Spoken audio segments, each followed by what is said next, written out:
एक लंबे समय पहले एक गांव में आधी रात को दिखने में भयानक लंबी बाल वाली एक चुड़ैल अजीब आवाजें बनाती घूमती रहती थी। बहुत समय से आधी रात होते ही हमारे गांव में अजीब आवाजें आ रही हैं। पता नहीं कौन करते रहता है। हाँ, उस समय में सभी दरवाजे बंद करके अंदर ही रहते हैं।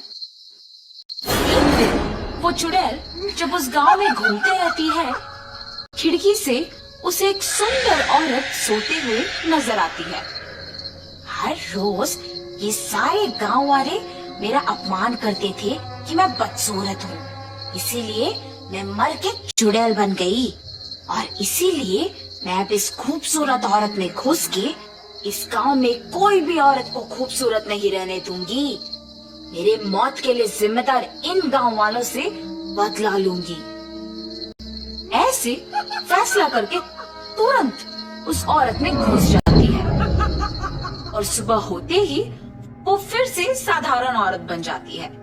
अगले दिन से अजीब आवाजें न आने के कारण गांव वाले सारे खुश हो जाते हैं।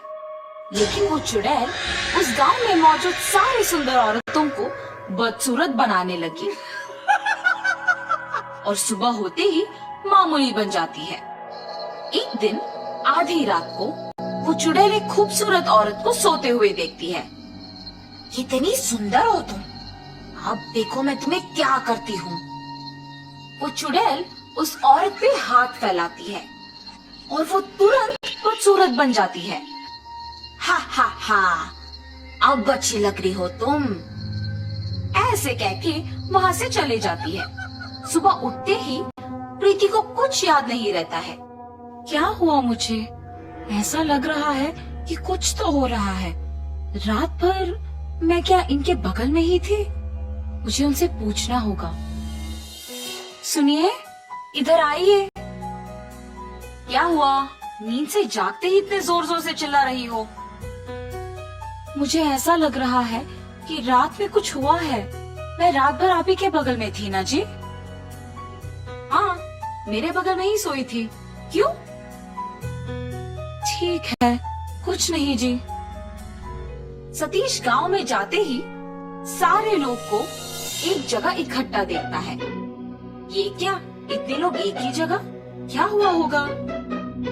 ऐसे सोचकर उस भीड़ के पास जाता है। क्या हुआ? सब ऐसे क्यों इकट्ठा हुए हैं? तुमने मेरी पत्नी को पहले देखा है ना? अब देखो कैसे बदल गई।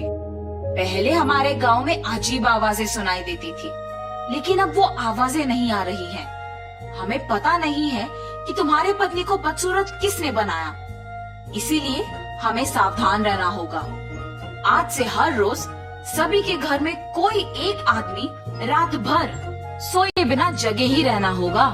सभी हो रहे घटनाओं के बारे में बात करके दुखी हो रहे थे। सतीश वो सब सुन के डरते हुए वापस घर चले जाता है। क्या हुआ? आप ऐसे क्यों हैं? गांव वाले कह रहे थे कि जो औरतें सुंदर है वो अचानक बदसूरत बन जा रही है। तुम सावधान रहो, अगर किसी पे शक है तो मुझे तुरंत बता दो। आपकी बातें सुनकर मुझे भी डर लग रहा है जी। उस रात को सारे गांव वाले लिए हुए फैसले के अनुसार करते हैं और अपने घर में सतीश भी सोने की नाटक करता है। ठीक 12 बजे प्रीति को बिस्तर से उठकर एक आईना लेके उसमें अपने आप को देखते हुए देख सतीश दंग रह जाता है। अब हर रोज की तरह मुझे इस आईने को छुपाना होगा। ऐसे सोच के तुरंत चुड़ैल के रूप में बदल जाती है। उस आईने को एक जगह छुपा के घर से निकल जाना सतीश देख डर के मारे बिस्तर पे बेहोश हो जाता है। सुबह होश में आके नींद से जाग उठता है। प्रीति को हमेशा की तरह देख वो आश्चर्यचकित हो जाता है। क्या हुआ? आप मुझे देख ऐसे डर क्यों रहे हैं? मैं क्यों डरूंगा? मुझे किसी से डर नहीं है। ऐसे कांपते हुए डर के मारे गांव वालों के पास जाता है और जो कुछ उसने पिछली रात को देखा था वो सब बताता है।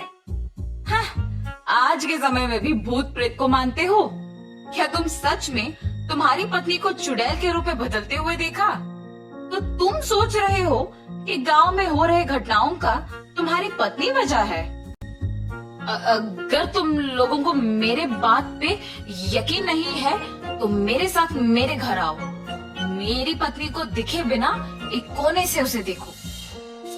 सतीश के ऐसे कहने पर गांव वाले उसके साथ उसके घर जाते हैं और एक कोने में छुप जाते हैं। रात के 12 बजते ही प्रीति अचानक नींद से जाग के एक आईने में अपने आप को देखना वो सब देखते हैं। उस आईने में देखते हुए वो एक चुड़ैल में बदल जाती है। ये देख सारे डर जाते हैं। उस चुड़ैल को घर से बाहर जाते हुए देख सारे उसका पीछा करते हैं। वो चुड़ैल एक सुंदर औरत को देख उसके पास जाती है। कितनी सुंदर हो तुम, देखना मैं तुम्हें कितनी बदसूरत बना दूंगी। ऐसे कह के वो अपने हाथों को फैलाती है और उसे बदसूरत बना देती है। ये सब देख गांव वाले दंग रह जाते हैं। हा हा हा, बाकी औरतों को भी ऐसे ही बदसूरत बनाना होगा। अब तो मेरे बातों का यकीन करोगे ना तुम लोग? तुम सही कह रहे थे।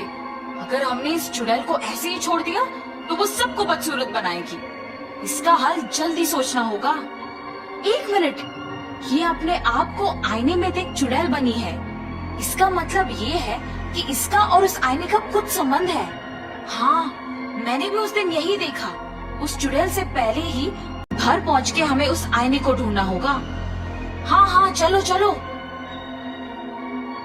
ऐसे सारे गांव वाले सतीश के घर जाके उस आईने को ढूंढते हैं। जब तक वो चुड़ैल घर लौट आती है, गांव वालों के हाथ में उस आईने को देख डर जाती है और उस चुड़ैल के अंदर आते ही गांव वाले भी डर जाते हैं। मैं तुम लोगों को कुछ नहीं करूंगी, डरो मत, बस वो आईना मुझे दे दो। ऐसे कांपते हुए कहती है। चुड़ैल जब बात कर रही होती है, डर के मारे हाथ कांपते हैं और आईना उनके हाथों से फिसल के नीचे गिर के टूट जाता है। आईना टूटते ही वो चुड़ैल जोर जोर से चिल्ला के उस शरीर को छोड़ के चले जाती है। कुछ देर बाद प्रीति होश में आ जाती है और हमेशा की तरह रहती है। ये तो अच्छा हुआ कि आईना हमारे हाथों से फिसल के टूट गया। कुछ किए बिना ही ये समझ आ गया कि उस आईने में ही इस चुड़ैल का प्राण था। उस चुड़ैल के जाने पे सारे बदसूरत औरतें वापस खूबसूरत बन गई और गांव वाले भी खुश हुए। तब से गांव वाले उस चुड़ैल के बिना खुशी से जीते हैं।